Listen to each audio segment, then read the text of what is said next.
আল্লাহু আকবার। মানুষের নয়, সার্বভৌমত্ব আইন বিধান ও নিরঙ্কুশ কর্তৃত্ব একমাত্র আল্লাহ। ইসলামী সমাজের ক্লাবের সামনের রাস্তায় দেশে চলমান নাজুক পরিস্থিতির কারণ এবং এ থেকে উত্তরণের উপায় বিষয়ে ইসলামী সমাজের উদ্যোগে আজকের এই মানববন্ধন। প্রিয় দেশবাসী, ভাই ও বন্ধুগণ, আজকে দেশের যে নাজুক পরিস্থিতি, এই পরিস্থিতিটা কেন তৈরি হলো? এটা কি একদিনে হয়েছে? একদিনে হয় নাই।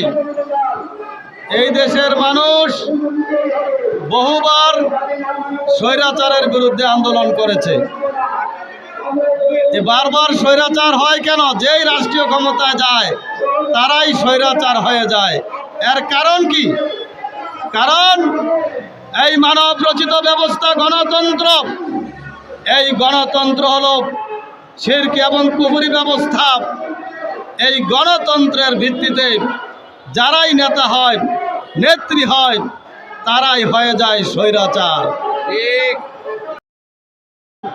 মানব রচিত সকল ব্যবস্থার বিরুদ্ধে বিদ্রোহী আল কোরআন বিরোধী সংবিধানের মূলোৎপাটন করে আল কোরআনকে সংবিধান হিসেবে প্রতিষ্ঠা করার জন্য আন্দোলন করছেন, জেল জুলুমের শিকার হচ্ছেন।